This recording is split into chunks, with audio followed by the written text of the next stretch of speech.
Hello, my friend. Today I will tell you another long-forgotten legend. Close your eyes and let the magic transport you to Middle-earth. Our journey begins. The wind was restless in the high towers of Isengard, sighing through the black stone like a voice that remembered older ages. The mountains of Nan Curunir stood cold beneath the setting sun, their peaks dusted with snow that glowed faintly in the red light of evening. At the heart of that ring of stone, the tower of Orthanc rose, dark and gleaming, carved from rock so hard that no chisel could bite it. There, alone among the whispering winds, dwelt Saruman the White, head of the Order of the Istari, and first among the wise of Middle-earth. But even as he stood upon his high balcony, watching the westward light fade, his thoughts were not at peace. For tidings had come from the south and east, from the watchful eyes of the elves, and from the servants of the White Council. Shadows were lengthening again in the dark places of the world. Strange stirrings were felt in Dol Guldur, that fortress of old fear and Mirkwood. Some said that the shadow there was but a remnant of dark sorcery. Others whispered that it was Sauron himself, returned from the deep. Saruman, in his pride, would not yet believe it. Sauron was broken, he would tell the council. His ring was lost. The world need not tremble at every shadow that moves. Yet beneath those confident words, a seed of unease had begun to grow, for though he would not admit it aloud, he had studied long the lore of the rings of power. He had sought through ancient scrolls and half-forgotten records the secret of their making. And in his heart there grew a secret desire to find that which was lost, to master it, and through it to order all the chaos of Middle-earth to his own design. It was then that word came that Gandalf the Grey, that wandering pilgrim of no fixed abode, had uncovered strange things in the south. The Grey Wizard was ever meddling in the affairs of others, speaking with elves and men alike, walking among the hobbits and the dwarves, learning what moved in the hidden corners of the world. Saruman had long dismissed him as a dreamer, one who cared too much for small folk and too little for power. Yet Gandalf's tidings could not be ignored, for he'd come upon whispers that the necromancer of Dol Guldur was no mere phantom of the past. And so, when the White Council was summoned at last in the year 2851 of the Third Age, Saruman went with a show of calm and confidence, though his heart was restless. They gathered in Rivendell beneath Elrond's silver trees. Galadriel was there, bright and grave, and Círdan of the Havens, and many other wise ones of the elder days. And there, seated among them in his gray cloak, was Gandalf. He rose to speak, his staff in hand, and the hall grew still. "My friends," said Gandalf, "I have journeyed far and seen many strange things. I have entered Dol Guldur itself, though its shadows are thick with dread. There I felt the will that rules it, a will ancient and cruel. I believe that it is Sauron, the enemy of old, gathering strength once more." There was a stir among the council. Elrond's face darkened. Galadriel's eyes flashed like stars behind clouds. Yet Saruman leaned forward, his voice calm and measured. "Sauron was destroyed with the fall of Barad-dûr," he said. "What you have found may be some lesser spirit, some creature of malice that takes upon itself a name of terror.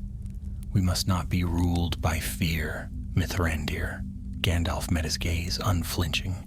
"I have known many dark things in my time, Saruman," he said quietly, "but this shadow has purpose.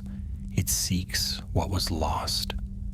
At those words, Saruman's hand tightened upon the arm of his chair. He felt a cold prick of suspicion. What did Gandalf know of the ring? Had he found some trace that Saruman himself had missed? Yet outwardly the White Wizard smiled. "Then we shall watch and wait," he said smoothly. "No need for hasty counsels." But later, when the council was ended and the others had departed, Galadriel's voice lingered in the hall, soft yet piercing. "You are wise, Curunir," she said, using his ancient name.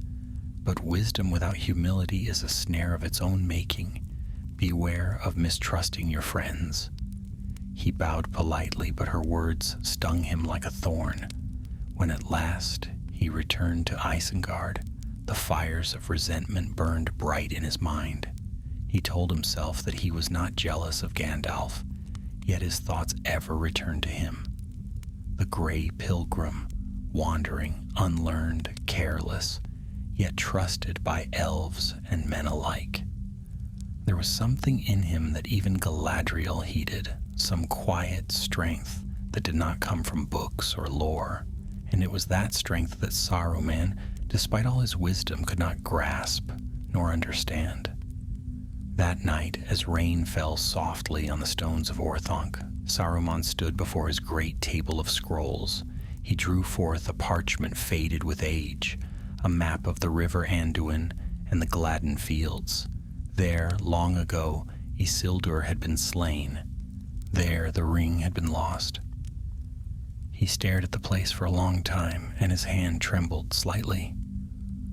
"The ring was lost there," he murmured, "and if the shadow truly stirs again, then it seeks it even now."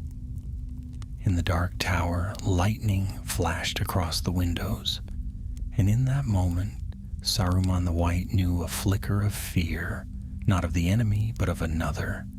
For somewhere across Middle-earth, Gandalf the Grey was already walking toward the same secret.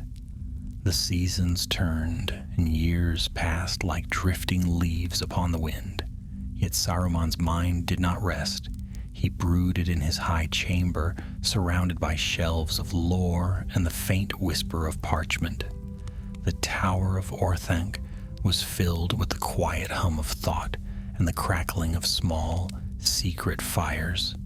Beneath its polished floors, his servants began to labor in hidden forges, crafting devices of cunning make, wheels and gears and strange instruments wrought of metal and flame.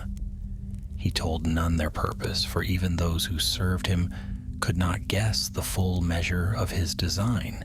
From time to time, Gandalf would come to Isengard, as he did to all the wise and powerful of Middle-earth. He came in friendship and brought tidings from afar, of the dwarves who delved in Erebor, of the Shire folk who tended their quiet fields, of elves fading westward with the waning years. Saruman would welcome him with practiced courtesy, though his eyes were ever measuring.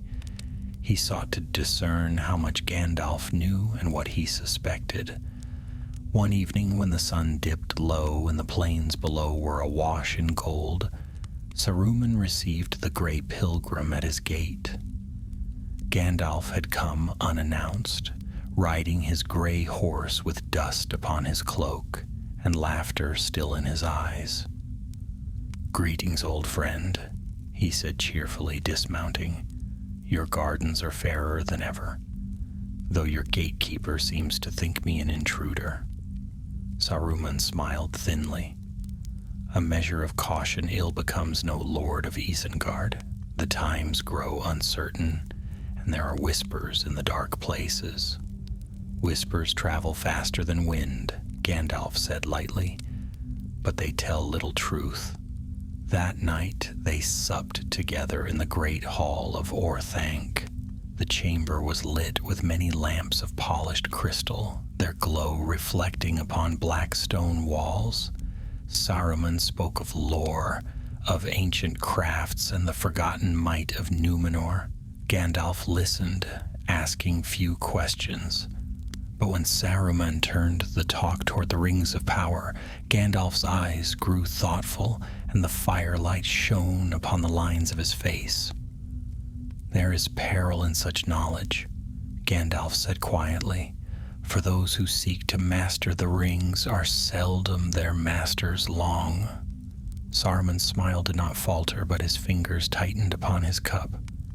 "Knowledge itself is no peril, if one has the strength to wield it rightly," he said. "Perhaps," said Gandalf, and looked into the fire. "Yet strength is a strange thing. I have seen the weak endure what the mighty could not." Outside, thunder rolled over the valley and rain began to fall. The sound of it echoed through the stone corridors. Saruman rose, his robe whispering against the floor. "You are ever the moralist, Mithrandir," he said. "Yet even the Valar sent us to Middle-earth for purpose. Would you have us drift through the ages as idle watchers while shadow spreads unchecked?" "I would have us remember whom we serve," said Gandalf, standing as well. His voice was calm, but it carried weight. "And that the will to rule is not wisdom, even when it wears the guise of good intent." The lightning flashed, throwing their shadows long upon the walls. For a moment, neither spoke. Then Saruman inclined his head, his voice smooth once more. "You have grown cautious in your age. Still your words are not without merit. Come, let us speak no more of rings. Tomorrow perhaps we shall walk the valley and see how Isengard has prospered." But Gandalf's eyes lingered upon the walls, where the faint glimmer of forges could be seen deep below, and his heart was troubled. That night, long after his guest had retired, Saruman climbed to the summit of Orthanc. The storm had broken, and the sky was dark save for flickering stars. There, beneath a shroud of cloud, he approached the great crystal sphere that rested upon its pedestal, the Palantir of Orthanc, one of the lost seeing stones of old. It gleamed faintly like a deep pool, reflecting unseen fire. He laid his hands upon it and spoke words of power long hidden from mortal tongues. The stone flared to life, and within it he sought visions of the world.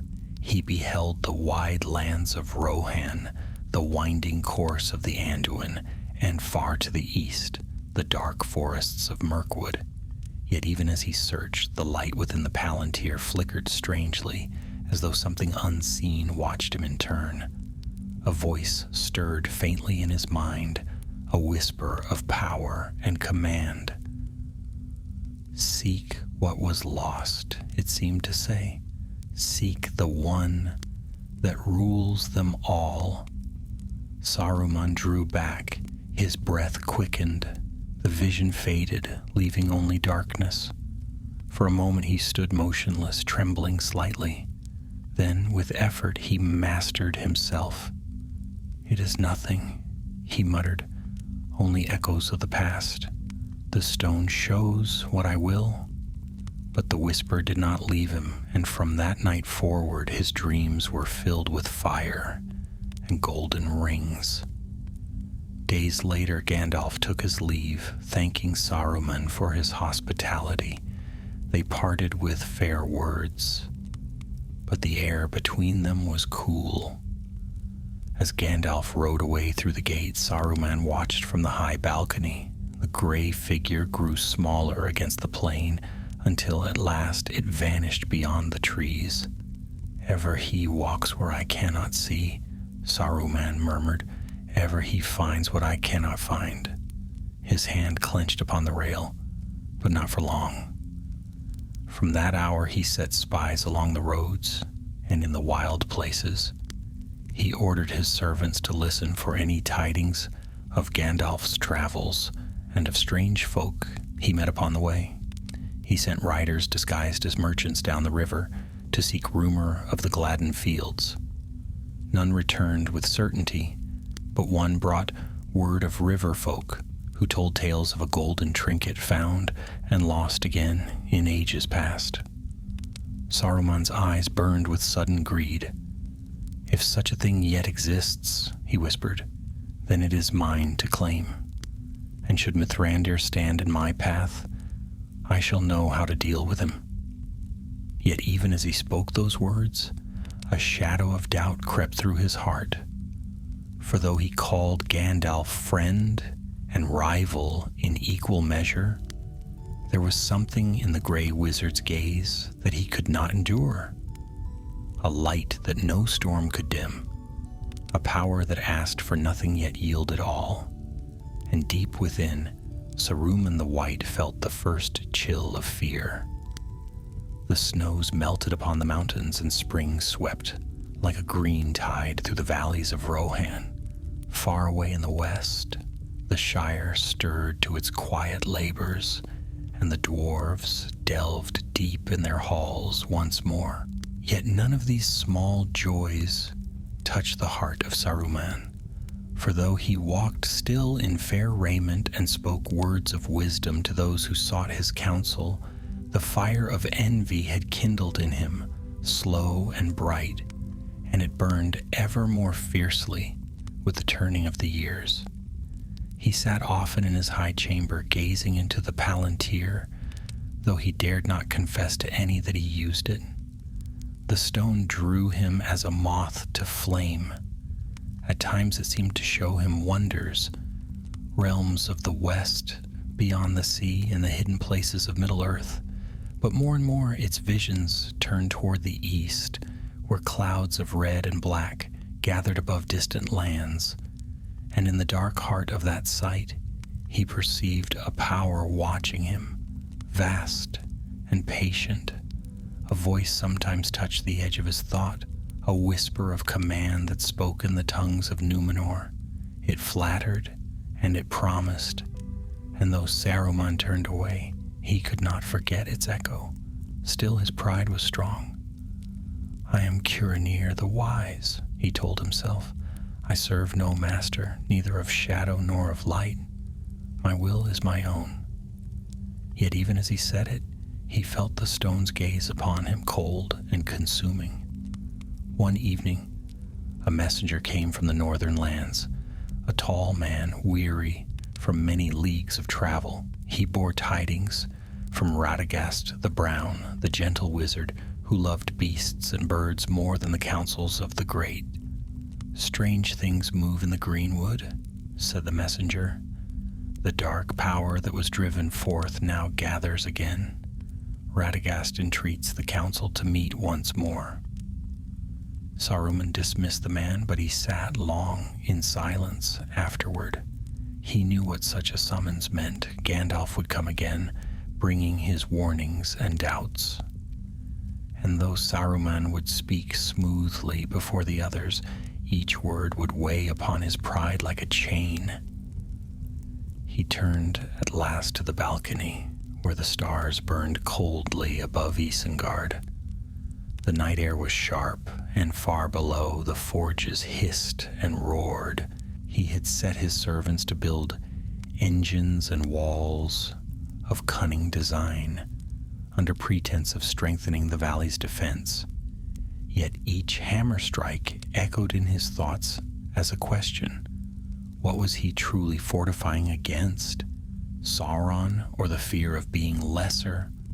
When Gandalf came again, he found Orthanc changed. The gardens once tended with care were shadowed by the smoke of hidden fires. Strange voices echoed from within the ring of stone. The guards at the gate bore new arms forged of blackened steel. Yet when Gandalf entered the hall, Saruman greeted him with open hands. "Mithrandir," he said, smiling, "it warms my heart to see you once more. Too long have you roamed the wilds while the world darkens about us." Gandalf inclined his head, but his eyes were watchful. "Darkness grows indeed," he answered, "and I fear the council has been slow to act. The creature that haunts Dol Guldur has regained strength. If it is Sauron, he must be opposed now before it is too late. Saruman's smile thinned. "You are ever hasty, old friend. The enemy was defeated once before by power greater than ours. Let him show his hand fully ere we move.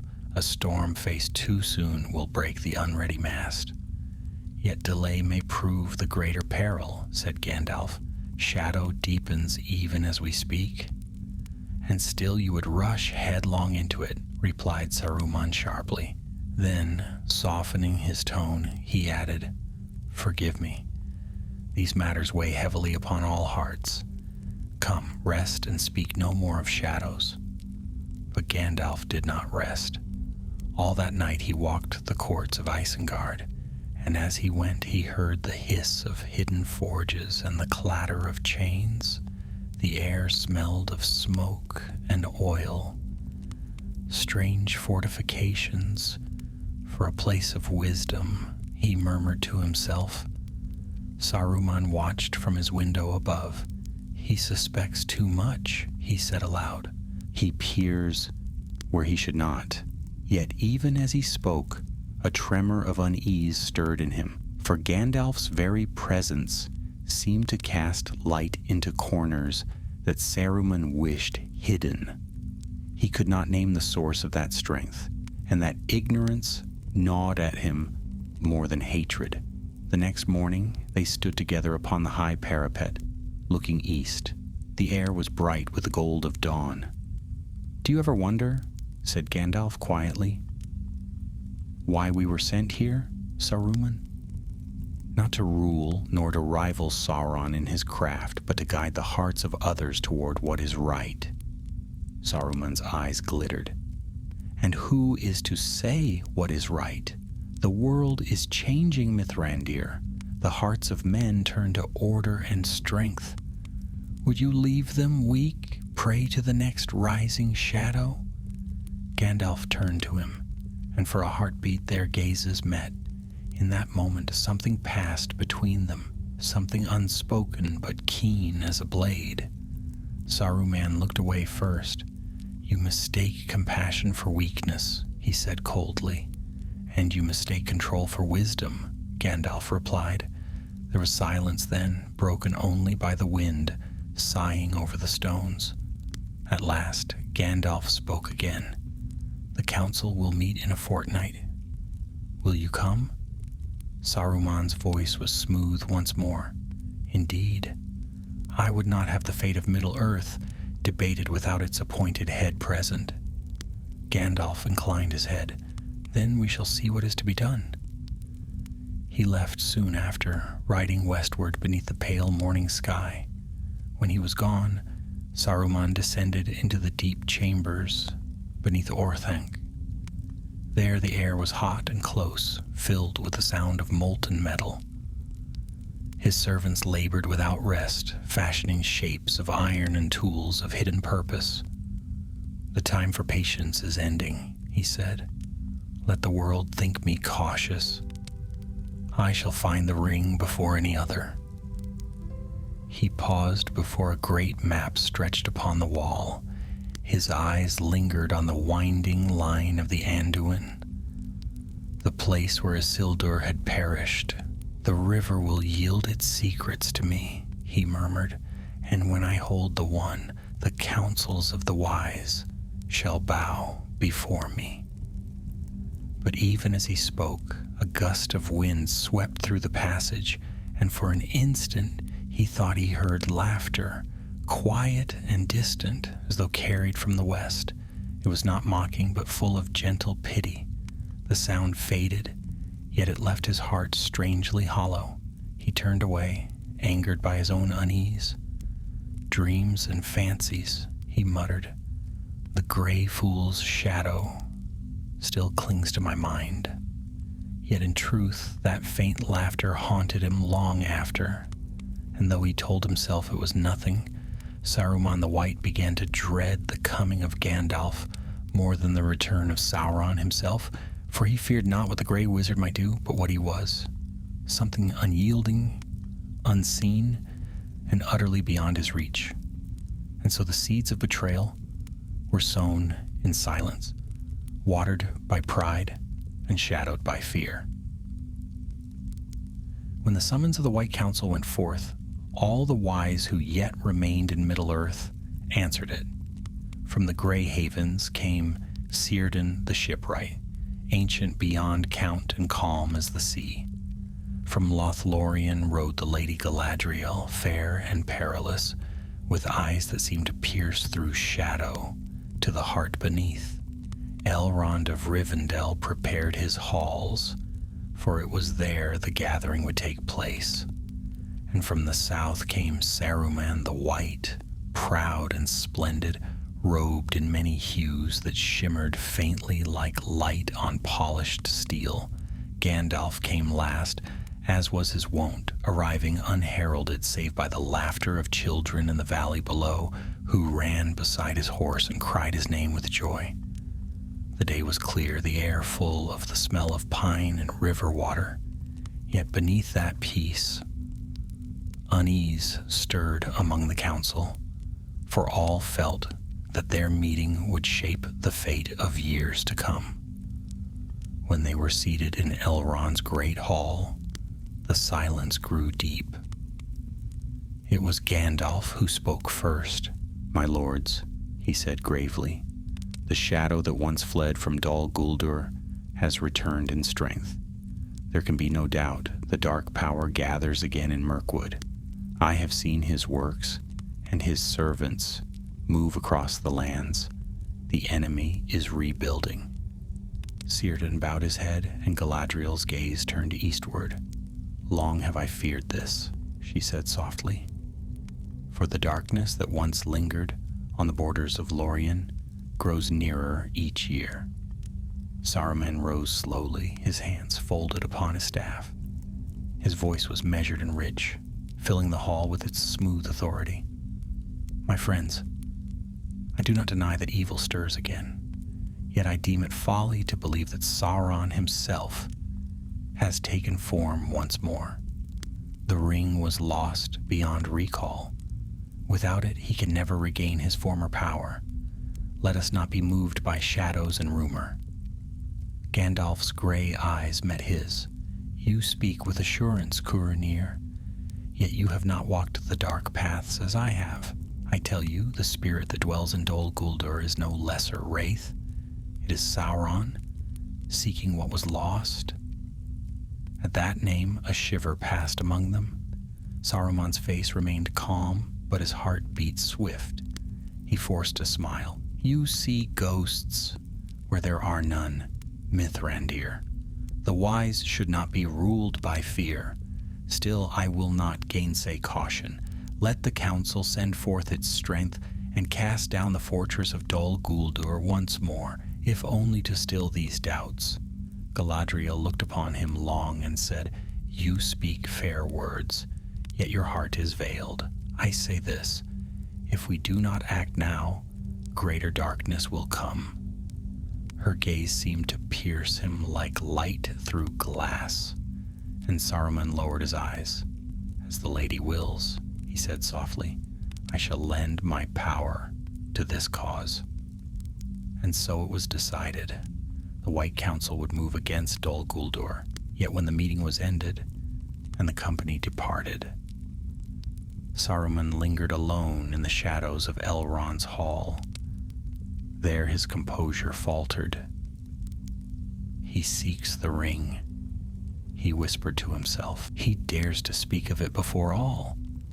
If he should find it before I—" He broke off, clenching his hand till the knuckles whitened. "No, I must move first." When he returned to Isengard, the valley seemed darker than before. The forges burned brighter, and the sound of iron echoed through the night. He called his servants to him, men of secret tongues and hidden allegiance, and set them new tasks. "Seek the Gladden fields," he commanded. "Search the waters of the great river. Speak to all who dwell near its banks. If any tale is told of a golden thing, a ring, you will bring that word to me." The messengers departed, and Saruman stood alone in the tower. For many nights he gazed into the Palantir, searching. Yet the visions grew dim and twisted until he could no longer tell whether what he saw was truth or deceit. Once he thought he beheld a single golden ring gleaming beneath a river's current. But when he reached for it in thought, fire burst within the stone, and he heard laughter that chilled his very soul. He flung his cloak about him and turned away, trembling with rage. "The enemy toys with me," he cried, "but he shall not prevail. I am not his servant." Yet even as he spoke the words, a part of him doubted them. For the whisper that haunted his dreams now spoke more clearly, promising power to order all things, to end the weariness of the world. And deep within, Saruman listened. The years that followed brought triumph to the council, though it was a hollow one. When at last they moved against Dol Guldur, the fortress was empty, its darkness fled. Saruman stood upon its ruined walls and smiled. "You see," he said to Gandalf, "the shadow is broken. He has fled as I foretold." Gandalf bent down, touching the blackened stones. "He fled because he was ready," he said quietly, "not because he was defeated." Saruman said nothing, but the words stung him like frost. As they departed, he turned one last time toward the east, and for an instant he thought he saw, far away beyond the mountains, a flicker of red light, like an eye opening in the dark. From that day, his fear of Gandalf deepened. It was no longer the fear of rivalry, but of something else, something he could not name. For though Gandalf held no fortress, commanded no armies, and sought no power, his presence disturbed Saruman's peace more than the shadow of Mordor itself. Wherever the Grey Wizard went, the hearts of men grew steadfast, and despair withered. His counsel, though simple, carried weight that Saruman's eloquence could not match, and that, to the proud heart of Curunir, was the greatest affront of all. Late one evening, as the stars wheeled above Isengard, Saruman stood before the window of his study. Below him the valley was quiet, save for the sighing of the wind. His reflection stared back at him in the black glass, tall, pale, and crowned with wisdom, yet haunted by shadows under the eyes. "He walks freely," Saruman murmured. "He wanders among the simple and the foolish, and they love him for it. But I, who have studied the deep arts, who have labored for centuries to preserve the world, I am feared or mistrusted." His voice hardened. "If this is the reward of wisdom, then wisdom is a curse." A flicker of flame lit the corner of the room. It was the Palantir resting upon its stand. He turned toward it slowly, and the light grew brighter, pulsing like a living heart. Then he heard the voice again, deep and distant. "There is a way to end doubt, Curunir. There is a power that will make the world still." He hesitated. Then, with a trembling hand, he reached for the stone, and as the darkness within it opened before him, Saruman bowed his head, not in worship nor in servitude, but in the surrender of a mind already ensnared by its own pride. Far away, in a small house beneath the mountains, Gandalf the Grey sat by a hearth fire, his pipe smoke curling like pale ghosts in the lamplight. He paused, as though listening to something far beyond hearing, and his brows knit in quiet sorrow. "So it begins," he murmured, "and the first shadow falls not from Mordor, but from within our own ranks." The wind rose, carrying the faint scent of rain, and the fire flickered low. Somewhere beyond the mountains, in the tower of Isengard, Saruman dreamed of power and began to forget the meaning of friendship. Years rolled by, and the long shadow of time stretched across Middle-earth. Kings rose and fell, and still the two wizards walked the same earth, one robed in white, the other in gray, each treading a road that would one day cross the other's path in ways neither could yet foresee. Yet even now, in the calm before the storm, the seed of that meeting was growing deep and unseen. Saruman had withdrawn almost entirely to his tower. The green circle of Isengard, once open and fair, was now ringed with walls of stone and guarded gates. Trees were felled, their trunks dragged to the forges to feed fires that burned day and night. The clear air of Nankuranir was heavy now with smoke, and the song of birds was seldom heard. Few came unbidden to the valley, for Saruman's servants, strange men of secret speech, turned strangers away with hard faces and cold eyes. Still the White Wizard's words reached far. Messengers came and went from Rohan, and his influence crept into the courts of men. The age of elves and idle dreamers is ending, he told them. A new order must rise, strong, wise, and unyielding. Many who heard him found comfort in his speech, not knowing that behind his wisdom grew another will, the will to rule. In those same years, Gandalf wandered the wide lands, moving from one realm to another, unseen yet ever watchful. He walked among dwarves in their halls, shared counsel with elves in fading woods, and tarried often in a quiet land few in the world thought worthy of notice, the Shire. There he found something that stirred his heart: peace, laughter, and the simple courage of small folk. Yet in that peace he also sensed a hidden thread, a faint whisper of destiny that tugged at the edges of the world. It was in those days that the first true spark of Saruman's fear flared bright, for Gandalf had begun to speak openly among the wise of a strange creature dwelling beyond the misty mountains, a being that once possessed a ring of great power. His name, said the rumor, was Gollum, and Gandalf's keen eyes had begun to seek him. When word of this reached Isengard, Saruman rose swiftly from his seat, his face pale and cold. "Gollum," he whispered, "he speaks of the ring again. He will not rest until he finds it." He struck the table with his hand. "Then I must find it first." That very night he summoned his servants, ordering them to search the wild lands between the Anduin and the Misty Mountains. "Watch the roads," he commanded. "Seek the creature men call Gollum, and bring word of him to me alone." The messengers bowed and departed, and their shadows slipped from Isengard like black water into the dark. Saruman returned to the chamber of the Palantir. The stone awaited him, veiled in cloth, yet even through the cover he could feel its pull, like a slow heartbeat. He uncovered it, and the deep crystal glimmered with dim light. He bent over it, his voice low and commanding. "Show me the ring," he said. "Show me where it lies." At first there was nothing.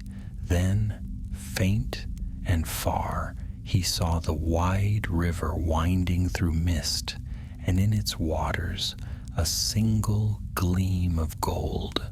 He reached out his thought toward it, but as before the vision turned to flame, and he heard again the whisper, soft as silk and cruel as iron, "Serve, and you shall see clearly." He tore his gaze away, panting, his hands trembling upon the stone. "No," he said aloud, "I serve none." But the whisper coiled around his heart like smoke, and doubt took root there. For though he told himself he sought the ring for wisdom, for the salvation of Middle-earth, the truth gnawed at him in silence. He desired it for himself. Gandalf, meanwhile, rode south, his mind troubled. He had not yet found Gollum, but he had heard enough to confirm his fears. Somewhere in the dark, the One Ring still endured. Yet he could not shake the thought that Saruman, once the wisest of them all, had grown distant, proud, and strange. He went to Rivendell, and there he spoke with Elrond and Galadriel. "Something is amiss in Isengard," he said.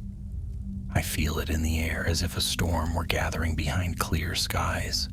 Saruman's counsel is full of delay, and his words bear weight, but not warmth." Galadriel's eyes gleamed like starlight on water. "He was the greatest among us, but greatness can become its own snare. I have felt it too, the chill that comes before the frost." Elrond said nothing for a time. Then he spoke, grave and certain. "If Saruman hides his thoughts, it may be because he fears what he sees in himself. But beware, Mithrandir. Such fear turns swiftly to hatred." Gandalf nodded, though his heart was heavy. "Still, I must hope he can yet be turned. There is wisdom in him still, though it lies buried." That same hope flickered once in Saruman's mind, but pride soon smothered it. The search for Gollum yielded nothing. No sign of the ring was found. And when tidings came that Gandalf had gone north again, Saruman's suspicion deepened. "He hides something," he muttered. "He keeps knowledge from me." Days passed into months. One evening, as the sun sank behind the mountains, Saruman stood upon the tower's highest balcony, his robes whipped by the wind. He looked eastward where Mordor lay unseen beyond the horizon, and his eyes burned with cold fire. "If I could but wield the ring," he said, "I would bend even the Dark Lord to my will. The world would be set in order, and I would bring peace. Peace enforced by strength unending." The wind carried no answer. Only the distant call of a raven echoed through the twilight. He turned back toward the tower and saw the Palantir glimmering faintly, as though it had been listening. For a moment he hesitated, then strode toward it and laid his hand upon its smooth surface. This time the vision came swiftly. He saw a dark plain under a sky of blood and a figure in black armor standing amidst flame. The voice that had once whispered now spoke clear and terrible. "Crunir, my servant, my equal, if you dare, join me and the world shall bow." Saruman recoiled, but the voice pursued him even in his mind. "You cannot defeat me. You can only choose the side on which you stand."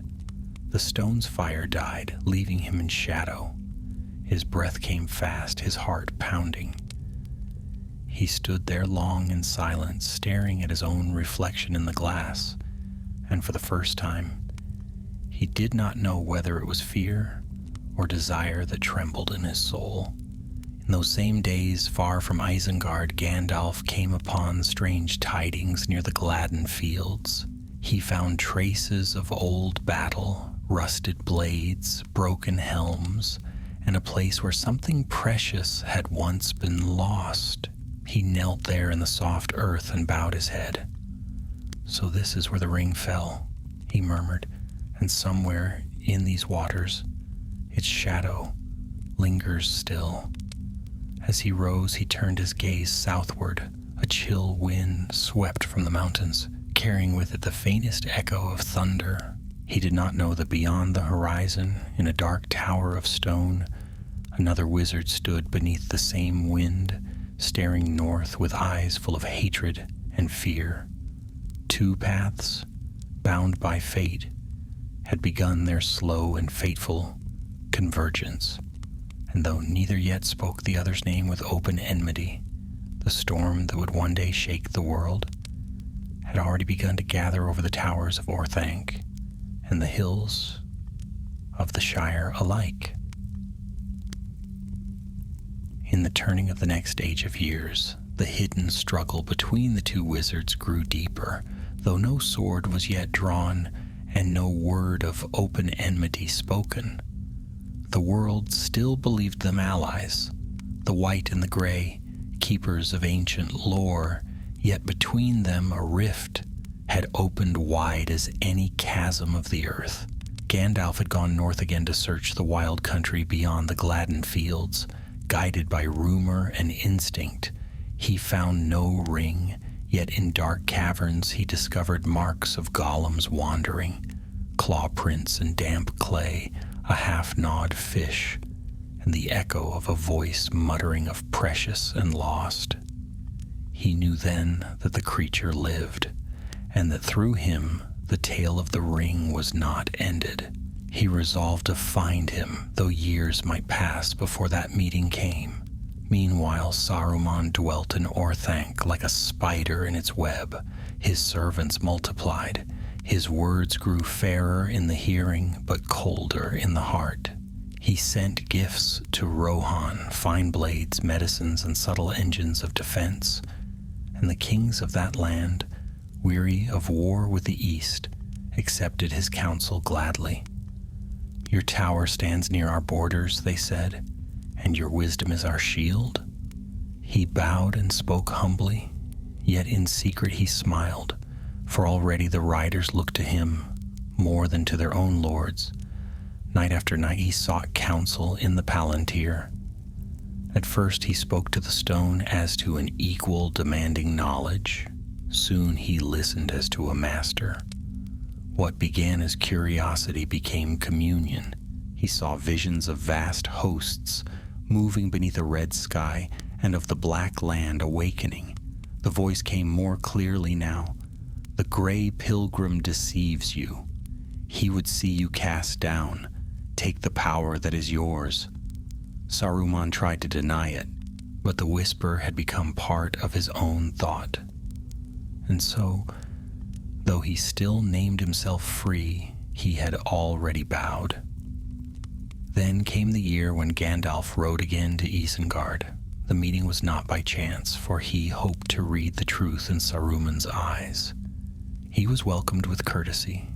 The gates opened, the fires were banked, and music played softly in the halls. Yet beneath the fair seeming, Gandalf felt unease.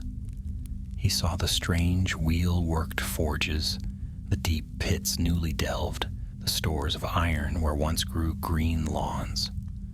What need has a servant of the Valar for such industry? He wondered.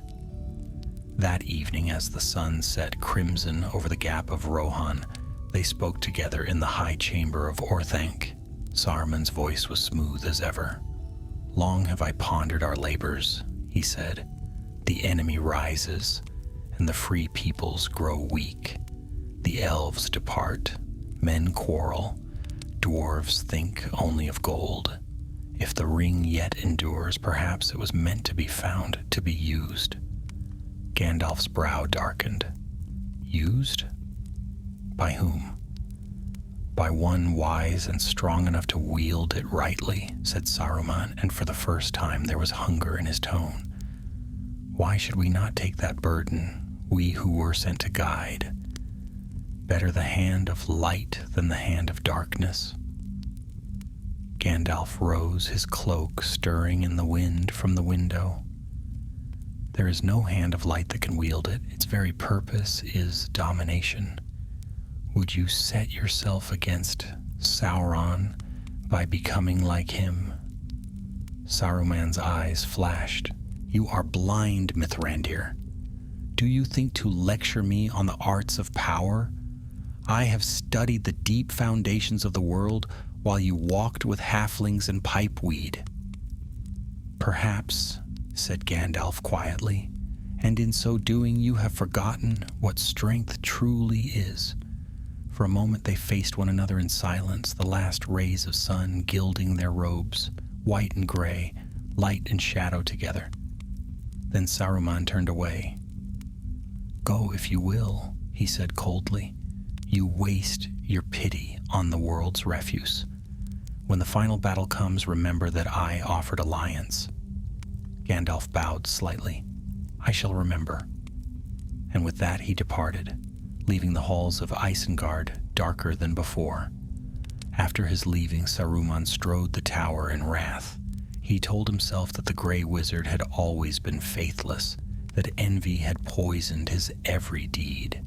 Yet beneath the anger lay fear of the calm assurance in Gandalf's voice, fear of the light that had not flinched before his own. He descended to the forges and watched the sparks rise like stars. "Let him wander," he said. "When he returns, the world will already be mine to command." From that time he cast aside pretense. Secretly he sent word to the east, and in hidden speech he pledged fealty to the dark power that answered from afar. The voice in the Palantir welcomed him as ally, though the chains of servitude were already upon his soul. His robes, once white, were woven anew in subtle hues that shifted with every movement. White, gray, silver, and black intertwined. He named himself Saruman of many colors, and his laughter echoed cold through the valley. Far off, Gandalf felt a change in the air. He could not name it, but his heart grew heavy. He turned his journeys toward the Shire, seeking peace in its simple fields. There he met Bilbo Baggins, and through that meeting a new thread entered the weaving of fate, a small thread, bright and unassuming, that would one day bind the fate of all wizards and kings. But that tale lay ahead, for now the shadow gathered unseen. In Orthanc, the fires roared higher, and on their smoke the dreams of Saruman were carried to the east. He believed himself master, shaping his designs with patience and cunning, yet the whisper that once lured him now guided his every thought, and though he still spoke proudly of freedom and wisdom, he no longer knew the difference between them. Thus it was that before ever he betrayed the council, Saruman had already fallen in heart, and though he feared Gandalf, he feared still more the reflection of his own soul that the gray wizard's light revealed. For pride can bear any rival save one who seeks no power at all. So the years moved toward darkness, and in the high places of Isengard, the white hand of Saruman was first conceived, a sign not of victory, but of a fear that had turned to malice. And beyond the mountains, under the same stars, Gandalf the Grey walked alone beside the quiet rivers, wondering how long the light of the west could endure before the storm broke at last. The long years that followed passed like a gathering storm, quiet upon the surface, but full of secret thunder beneath. Saruman's words still carried the ring of authority among the wise, and many believed his counsel true. Yet beneath the polished calm of his speech, deceit wove its patient web. He spoke in the tongues of men and elves alike, ever guiding thought away from the peril of Mordor and toward his own designs. "Let the Dark Lord rise," he would murmur to his secret allies, "for in his rising the ring shall be revealed, and I shall be there to claim it." Thus did Orthanc become a stronghold of hidden might. The forges burned without rest, and the once green circle of Isengard grew barren and blackened, scarred by trenches and stone. The song of water was drowned beneath the clang of metal. From distant lands came laborers who owed him allegiance, wild men from Dunland, driven by greed and fear. They built vast chambers deep beneath the tower, where strange engines turned and fires glowed red in the dark. And yet, amid all his labors, one thought ruled Saruman's heart, like a tyrant: Gandalf. The Grey Wizard's name haunted him more than the eye of Mordor itself. He could not banish the image of that calm face, those watchful eyes that seemed to see straight through the finest of veils. "Ever he stands in my path," Saruman said bitterly. "Ever he gains the trust of others, while I, whose wisdom surpasses his by ages, am looked upon with doubt." In the loneliness of his tower, he would pace like a caged lion, his robes whispering against the black stone. They call him wise, yet he meddles with simple folk and squanders his years among halflings. Why does the West favor him? Why does even the Lady of the Golden Wood lend ear to his counsel more readily than mine?"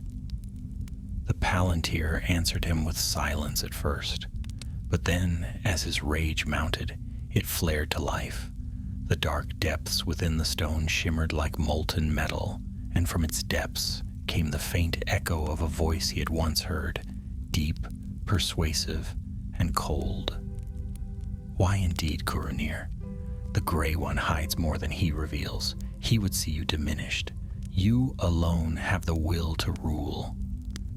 Saruman closed his eyes, trembling. The voice was smooth as oil, its tones rich with false comfort. "Tell me," he whispered, "if I were to claim what was lost, if the ring came to me, would even he dare stand against me?"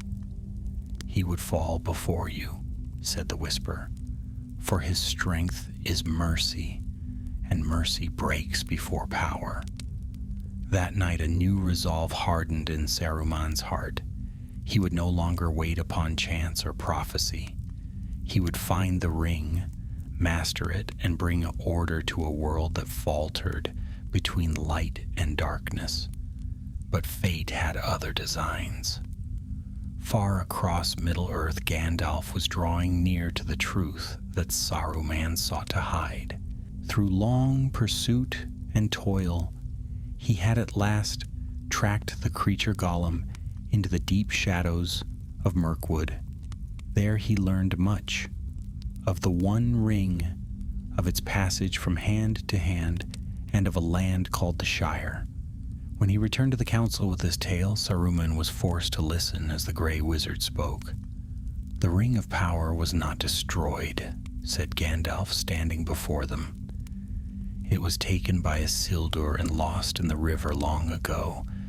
But it has been found again, I deem, by a creature too weak to master it, yet bound to it all the same. Its trace leads westward to the land of the halflings." A murmur swept through the council. Galadriel's face grew pale, and Elrond's eyes filled with sorrow. But Saruman only smiled thinly. "These are wild conjectures," he said. "You weave shadows into shape and call them truth. Do you not see, Mithrandir, that such fear serves the enemy's will more than his own power does?" Gandalf's gaze met his, calm but unyielding. "If fear serves any will, it is the will of those who refuse to act when duty calls." That quiet rebuke struck Saruman harder than any blade. He hid his anger behind a mask of reason, yet in his heart he knew. Gandalf's words had swayed the council more than his own. When the meeting ended and the others departed, he lingered alone in the echoing chamber, his hand resting upon the arm of his chair like a claw. "So it is his word they trust now," he muttered. "His judgment they follow. Well and good. Let him chase hobbits and riddles. While he plays at mercy, I shall prepare for dominion." The seasons passed. The shadow of Mordor grew bolder. Strange tidings came from the east, and orcs multiplied in the mountains.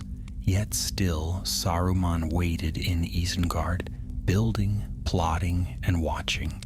Spies carried his whispers far and wide, and though none guessed it, his thought turned more and more to conquest.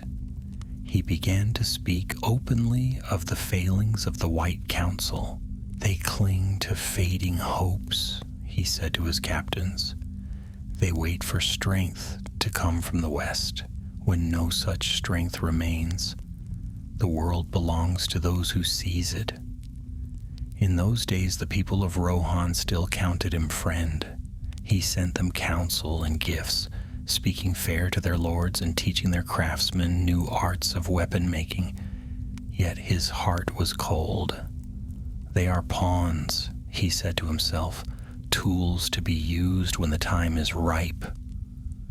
And deep beneath Orthanc, the first of his secret armies stirred, creatures neither wholly man nor orc, strong and swift, bred in shadow and flame, none save he knew their making, and he gave them no name. But their master called them his hand, and upon their armor he marked the white hand, sigil of Isengard's lord. Still, there were nights when Saruman could find no rest. In the high chamber of his tower, he would stand by the window, looking westward toward the mountains where Gandalf wandered. He would see in memory that calm, steadfast face, and feel again the quiet power that dwelt behind it. "He fears nothing," he whispered once, "nothing, save perhaps my own rise. But he shall learn fear. I will teach it to him as one teaches fire to the mountain." And yet, even as he spoke those words, a strange unease touched his heart, for he knew, though he would not admit it, that his hatred was born not of scorn, but of awe. He feared Gandalf because he could not master him. He envied him because he could not understand him. So the years wore on, and though no battle yet raged between them, the true war had already begun, unseen, unspoken, and deadly. High above the plains, the fires of Isengard burned through the night, and in their glow Saruman dreamed of victory. But beyond the mountains, in a quiet land beneath a peaceful sky, a small ring lay hidden in a hobbit's keeping, and its hour was drawing near. Neither wizard yet knew how closely their fates would soon entwine, nor how the fear that haunted Saruman would one day lead him to ruin. For even before the first blow of betrayal was struck, his heart had already yielded, and the whisper of the dark stone ruled him utterly. The years marched onward and the world darkened. In the east, clouds gathered above Mordor, and from the plains beyond the Ephel Duath came tidings of movement, armies stirring in secret, servants of shadow crossing the mountains by hidden ways. Yet in the west, men of Gondor grew weary, their watch slackened, and few now remembered the ancient strength of their fathers. It was an age ripe for deceit, and Saruman the White, sitting in his black tower, wove deceit with patient craft. To the people of Rohan he was still friend and counselor. His messengers rode often to Edoras, bringing words of wisdom and gifts of cunning make. He sent herbs to heal, iron to forge, and words smooth as oil to guide the hearts of kings. The world changes, he told them. Old powers fade and new must rise. Rohan must be strong, and Isengard shall stand beside her. They believed him, for his voice was fair, and none guessed how deep his treachery ran. Yet within Orthanc the fires burned without ceasing, and the ground trembled with the beat of forges. The pits deepened, and from the darkness rose a new breed of warriors, swift, silent, and strong. The creatures he shaped in secret no longer feared the sun. In their blood mingled the strength of men and the malice of orcs, and their loyalty was to him alone. These were the Uruk-hai, and Saruman named them his true sons. They saluted him with the white hand, and the cry of their training filled the night like the grinding of stone. Still, despite all his strength and cunning, a shadow of unrest haunted Saruman's thoughts. For the name of Gandalf was never far from his mind. Rumors reached him through spies that the gray pilgrim wandered the north once more, that he kept strange company among hobbits, and that his eyes had turned toward the very lands where Isildur had fallen long ago. It was whispered that he had discovered something precious and perilous. One evening, as a red dusk settled over the plains of Rohan, Saruman descended into the deepest vault of Orthanc, where the Palantir lay shrouded upon its pedestal. His heart was heavy with suspicion, yet desire urged him on. He drew back the cloth, and once more the dark crystal awoke beneath his hand. "Show me the gray wizard, he commanded, his voice low and fierce. Show me where he walks and what he seeks. The stone darkened, then cleared, and within its depths a vision formed. He saw Gandalf riding across the wild lands, his cloak gray as the evening mist, and beside him a small creature of simple mien, a halfling. Saruman frowned, leaning closer. A halfling? What folly drives him to consort with such lesser folk? But as he watched, he saw a gleam upon the creature's hand, a tiny glint of gold, half hidden, yet enough to strike him like lightning. The ring, he breathed. He has found it. In that instant, all reason fled. He reached into the stone with his mind, calling upon its power, seeking to seize the vision and draw it near. But the image vanished, replaced by fire and darkness. And from that darkness came the voice he had once sworn to resist. You seek the ring, Curanir? It belongs to me. Saruman recoiled, his breath catching. No, he said, it belongs to none but he who is strong enough to wield it. Then prove your strength, the voice answered. Deliver the gray fool to me, and your reward shall be beyond imagining. The vision faded, but the promise remained. Saruman stood motionless for a long time, the firelight from the forges flickering across his pale face. Slowly, a cruel smile curved his lips. Yes, he whispered, let him come to me. I shall deal with him in my own fashion. It was not long after that Gandalf rode through the gap of Rohan, bearing tidings of grave import. The shadow had indeed returned to Mordor, and the enemy's servants had been seen in many lands. He sought counsel with Saruman, trusting still in their old alliance. When he arrived at Isengard, he was greeted warmly, or so it seemed. Saruman descended from his tower with open arms and words of welcome. Mithrandir, at last, he said. Long have I desired to speak with you. Come, let us share our wisdom once more, as in the days of old. Gandalf followed him through the ringed court, noting the change in the air. The trees were gone, replaced by furnaces and ironworks. The sound of hammers echoed from below. Yet he said nothing, for he hoped still that his old friend's heart might yet be turned. In the high chamber they sat together, the firelight casting long shadows upon the stone. For a time their words were of the world's troubles, of Gondor's fading strength, of Rohan's restless borders, and of the growing shadow in the east. Then Saruman leaned closer, his eyes bright as steel. There is hope still, he said. One weapon yet remains that could turn the tide, the Ring of Power. Gandalf stiffened. That name should not be spoken lightly. Nor lightly do I speak it, Saruman replied. The ring was made to rule, yes, but can it not be ruled in turn? Why should we fear to master it, if mastery is within our reach? Gandalf rose, his expression grave. Because mastery is its very snare. You cannot use it without becoming it. Saruman's voice hardened. You are a fool. With that power, we could end the war before it begins. Sauron would bow or be destroyed, and a new order would rise. Strong, pure, unyielding. A new order, Gandalf said softly. Under whose rule, Saruman? Yours? The white wizard's eyes blazed. And why not mine? Am I not the greatest of our kind? Do you think yourself my equal or my better? You who hide among peasants and play tricks for children? Gandalf did not answer. He only looked upon him calm and sorrowful. I pity you, he said. For all your wisdom you have become blind. Blind?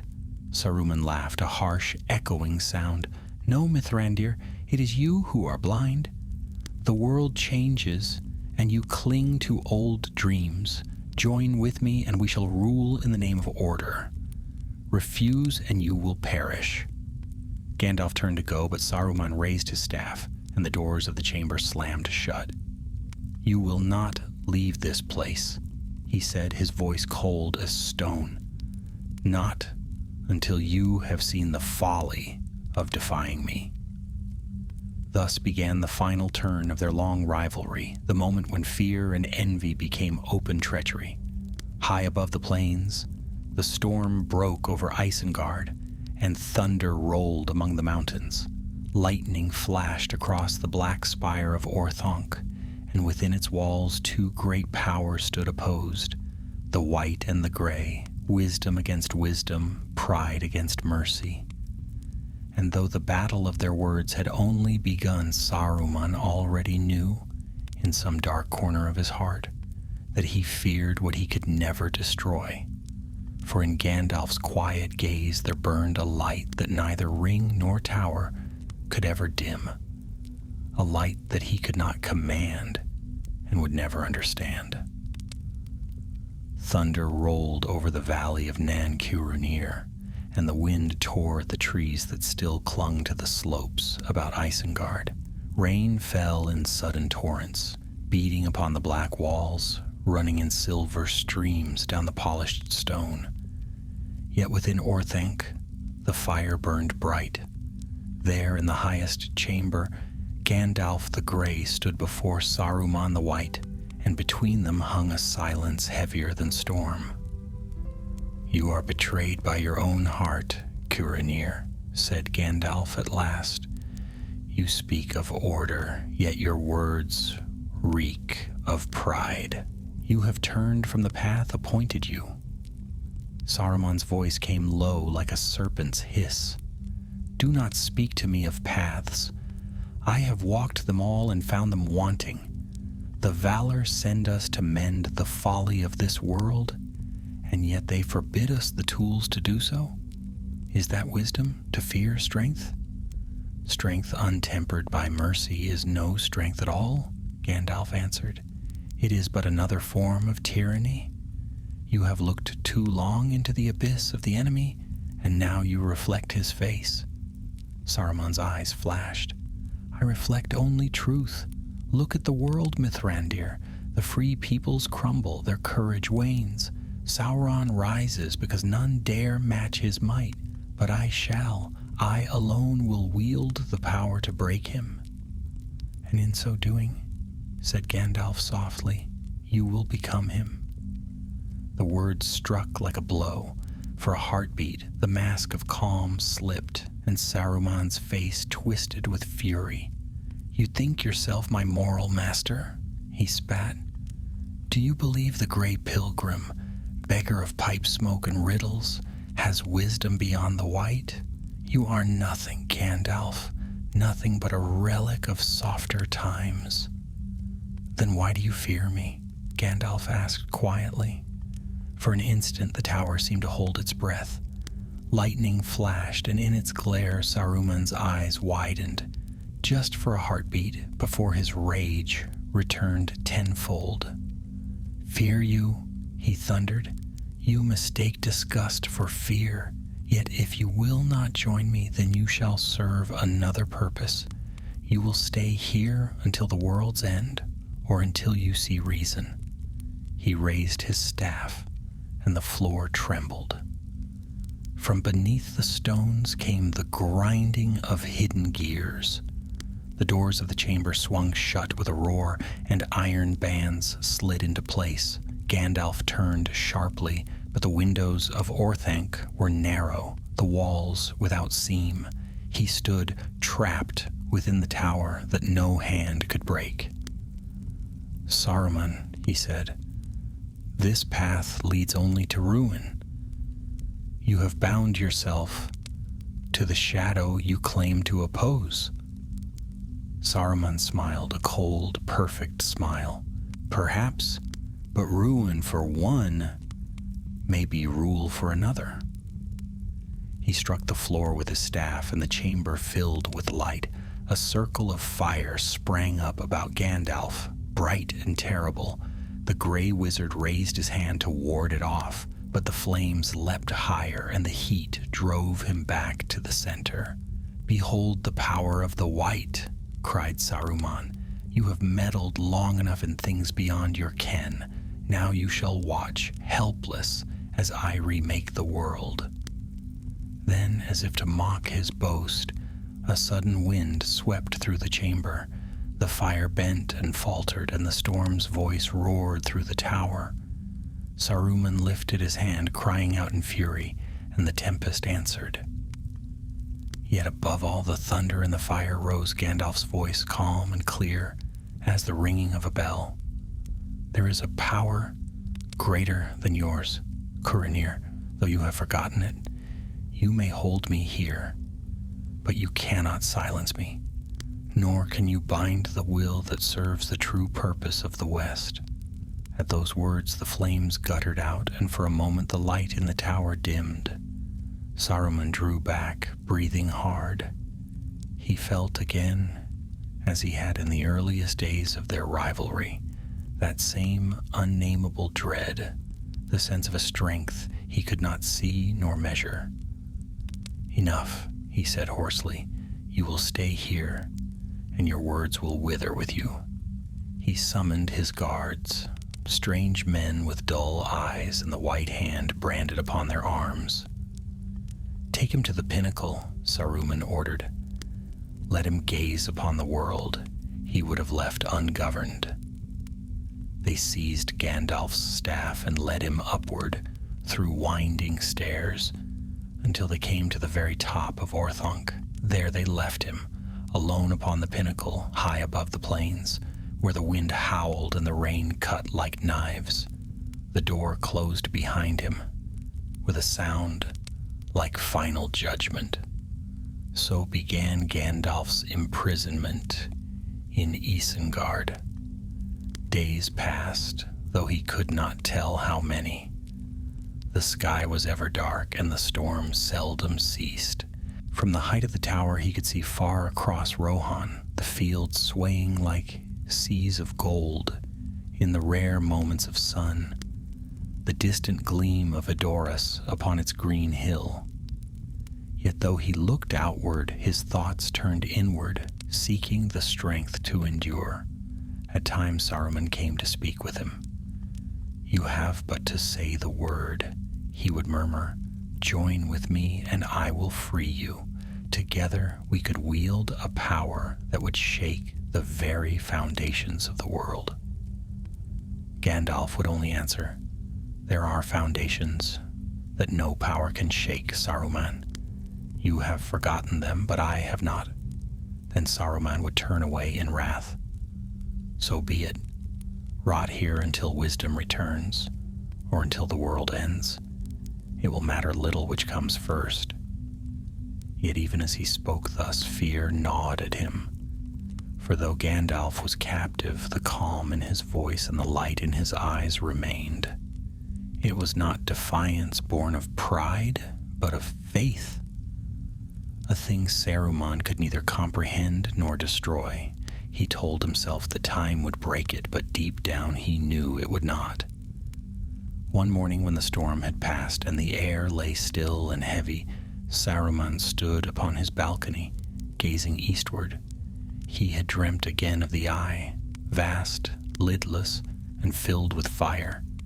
It had spoken no word this time, yet its will pressed upon him like a mountain.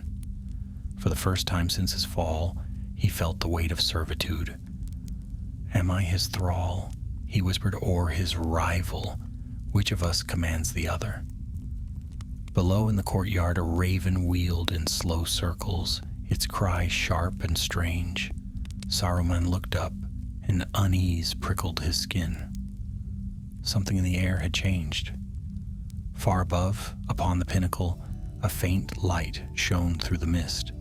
He saw it glimmer for a moment, white and steady, and then it was gone.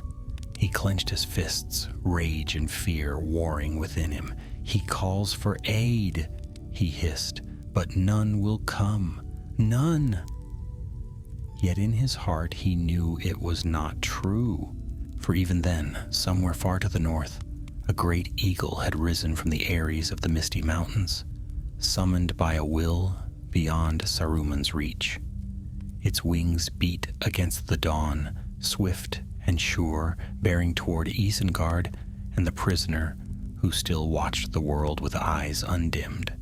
And Saruman, standing in his tower, felt the first tremor of a doom he could not foresee, the beginning of the end he had feared since the first day he beheld Gandalf the Grey.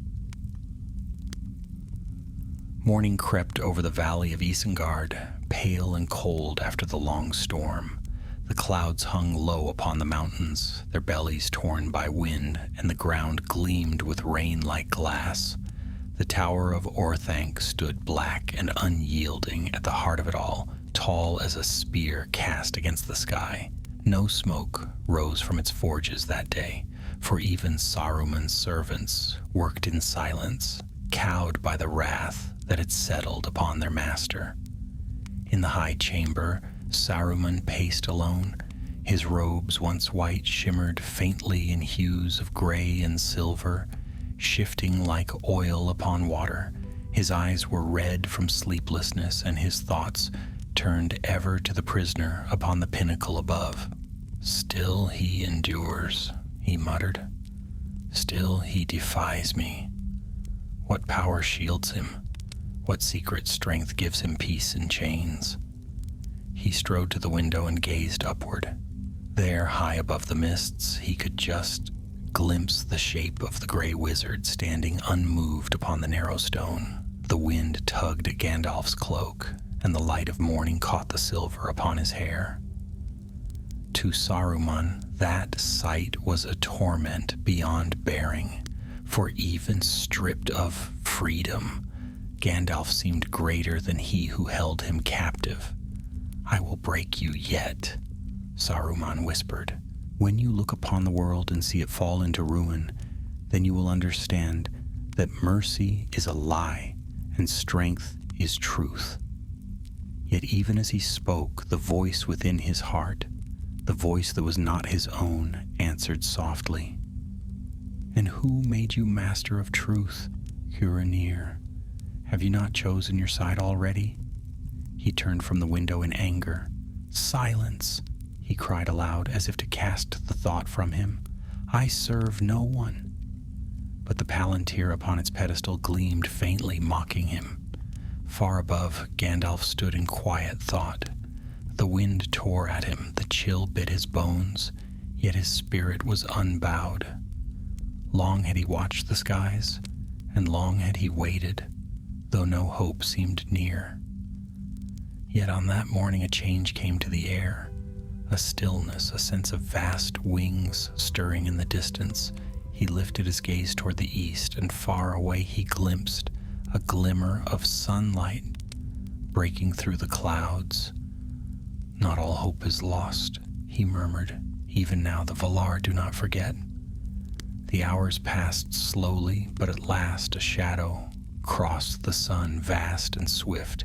It swept over the mountains like a storm, and the sound of mighty wings filled the air. Saruman, hearing it, came forth from his chamber. In alarm, he looked up, and his heart turned cold. Out of the east, the great eagle came descending with a cry that shook the walls of Orthanc. Its wings spanned the sky, its feathers shone like burnished bronze, and its eyes gleamed with a fire older than the kingdoms of men. Gwaihir, Lord of the Eagles, had come at last. Saruman shouted, his voice echoing through the tower, "Begone! This place is forbidden to you. You trespass upon the realm of the wise." But the eagle's voice rolled down like thunder. "I serve none of your making, Saruman of many colors. I come at the bidding of another." Before Saruman could speak again, Gwaihir swept upward, his talons striking sparks upon the stone. Gandalf, seeing his coming, raised his arms. With a great rush of wind, the eagle alighted upon the pinnacle. "I was sent to bear you hence, Mithrandir," said Gwaihir. "Can you stand?"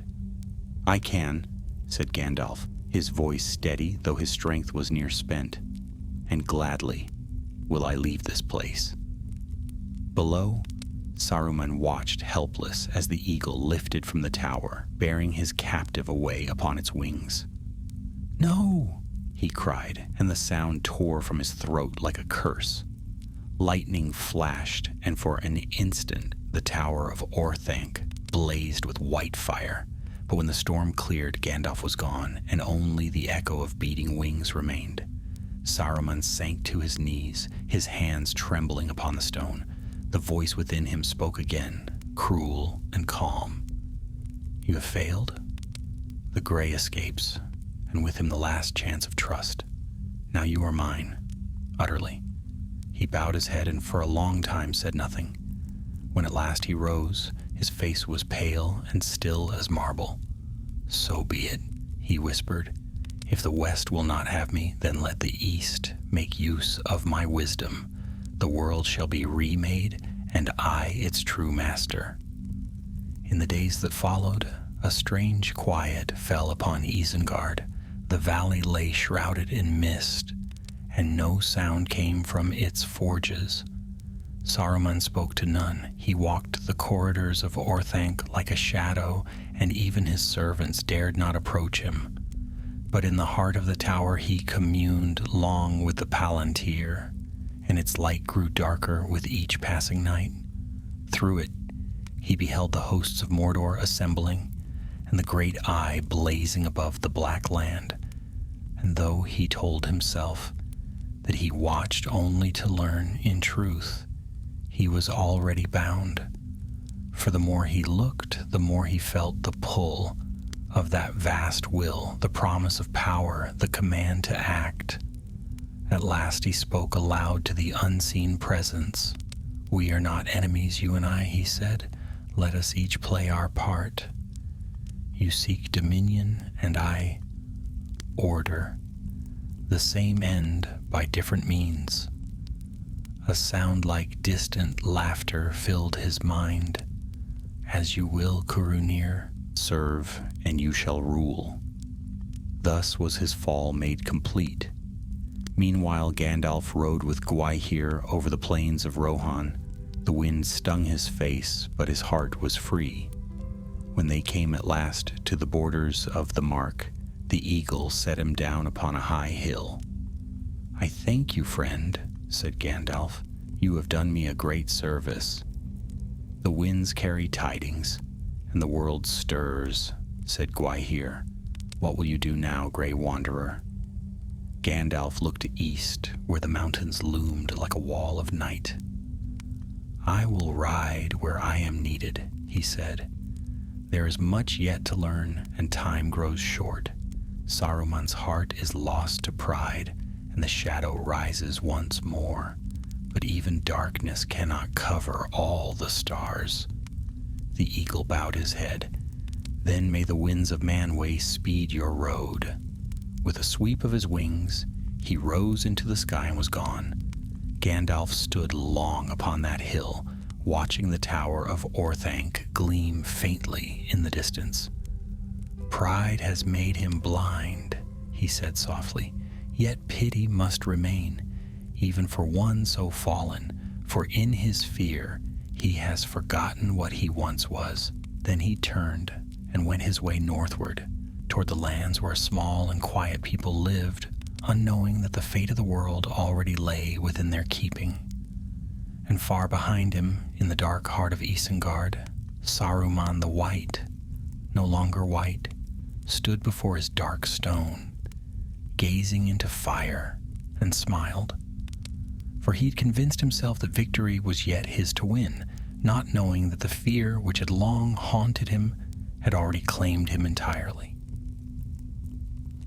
Summer ripened upon the fields of Rohan, and the plains turned golden beneath the sun. The herds wandered freely once more, and in the highlands the wind carried the scent of wildflowers. Yet in Nan Curunir no song was heard, no laughter echoed. There the earth was wounded, its rivers diverted, its trees felled. The valley that had once been fair now stood blackened by smoke. In its heart the tower of Orthanc rose stark against the sky, and within it dwelt Saruman, master of none but his own madness. He had grown lean and pale, his eyes bright with sleepless fire. Day and night he labored in thought, turning his will toward domination. Beneath him his armies multiplied, Uruk-hai bred for war, Dunlendings bound by oath and fear, lesser orcs drawn from the mountains. He studied every craft of iron and flame, blending ancient art with cruel invention. His mind, once a vessel of wisdom, now burned only with hunger. Yet amid his vast industry there still lingered the echo of a single name, Gandalf. In the quiet hours of night, when even the fires of Orthanc dimmed, he would see again the gray figure borne away by the eagle's wings, shining faintly in the dawn. He would wake from such dreams with a cry of rage and strike his staff upon the floor until sparks leapt from stone. "He escaped," he would mutter, "but the net tightens. When the ring is mine, all shall bow, even he." The Palantir glowed beside him, ever his companion. Through it he beheld the growing might of Mordor, the forges of Barad-dûr flaming anew, the black banners unfurling over the plain of Gorgoroth. He saw the eye burning vast and lidless, and felt its gaze pierce even the walls of Orthanc. Yet he did not turn away. He stood before it, defiant yet enthralled. "You shall see my strength," he said aloud. "You shall learn that Saruman serves no will but his own." A whisper came in answer. "Serve, and you shall rule. Defy, and you shall perish." He shuddered and drew the dark cloth over the stone, though the whisper lingered still. The Palantir had become both master and mirror, showing him not the future he sought, but the ruin he was building. Beyond the circle of his power, the world moved toward its appointed hour. In the quiet land of the Shire, a golden ring lay hidden in the pocket of a hobbit, and Gandalf the Grey moved once more upon the roads of Middle-earth. He had walked through shadow and storm since his flight from Isengard, gathering knowledge and allies. The hearts of men were failing, and the darkness in the east was rising. Yet in his eyes there burned a steady light, the light of one who had looked into despair and chosen hope. He came at last to the halls of Elrond, where tidings were gathered from every corner of the world. There he spoke of Saruman's treachery, of his fall into pride and ruin. "He seeks the ring for himself," Gandalf said, "and though he names himself wise, he is but another pawn in the enemy's hand." Elrond bowed his head. "I feared as much." His voice was fair, but his heart was restless. He desired to rule that which cannot be ruled. "Then the time for secrecy is over," said Gandalf. "The shadow grows, and all roads now lead toward the same fate." So was the Council of Elrond called, and from it began the fellowship that would carry the ring into the fire. But of that great tale this is but the echo, for our road lies still with Saruman the Fallen. In Isengard the air grew thick with smoke, the furnaces blazed, the hammering of iron resounded, and from the deep pits rose clouds that dimmed the very sun. Saruman moved among his servants like a wraith, unseen yet ever felt. His voice drove them on, soft as silk, sharp as steel. "Build higher," he commanded. "Forge stronger. The hour of war draws near." Messengers came to him from the east, bearing the dark token of the Eye. They spoke no words, but their silence was enough. Saruman feigned obedience, sending them back with gifts of iron and secret counsel. Yet in his heart he plotted his own dominion. "Let Sauron believe I serve," he said to himself. "When the ring is found, he shall find that his servant has become his master." He did not know that the same thought burned in the heart of the Dark Lord, that each sought to use the other, and that both were already ensnared. At times he would ascend to the tower's high balcony and gaze westward. He could see the mountains where once the eagles had flown, and beyond them the faint shimmer of lands he no longer dared to tread. Sometimes he thought he heard faint music in the wind, or the cry of a voice far away, one that spoke his name not with hatred, but with sorrow. In such moments, a flicker of the old Curanir stirred within him, the Maya who had once walked in wisdom beside the Valar. But the thought passed swiftly, and the darkness claimed him anew. The day came when he could wait no longer. News had reached him that Gandalf rode again, and that strange tidings came from the north, of a ring-bearer of elves and men moving in secret. "He dares to act against me still," Saruman said. "Very well, let the world burn, and from its ashes I shall rise supreme." He summoned his captains to the great hall of Isengard. The floor was black marble, the walls lined with iron, torches burned with green fire, and the white hand gleamed upon every banner. "The time has come," he told them. "Rohan shall bow, and the north shall tremble. March forth, my Uruk-hai. Bring me the heads of those who would defy me." The host roared in answer, a sound like thunder in the earth. They poured out from the gates of Isengard, black armor gleaming, banners snapping in the wind. The plain shook beneath their tread. Saruman watched them go with pride swelling in his chest. "Behold," he said, "the new power of the world. None can stand before me now." Yet even as he spoke, a faint tremor of doubt stirred within him, a memory of fire and ruin. He saw again in his mind's eye the look of pity on Gandalf's face, and it stung like a wound. "He will see," Saruman said. "He will see and understand." But deep within Orthanc, in the shadow of the Palantir, the whisper of another will answered him.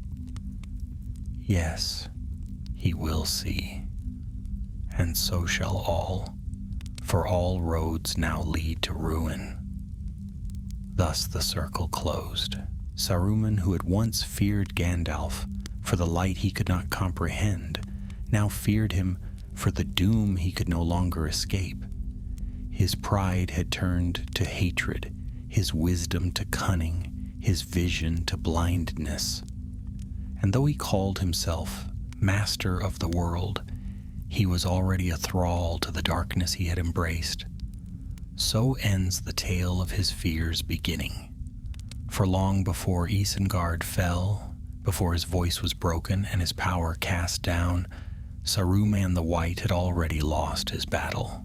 His fall was not wrought by the sword, nor by the hand of any enemy, but by the one truth he could never conquer, that strength without mercy is hollow, and that the light he scorned in Gandalf was the only light that could have saved him.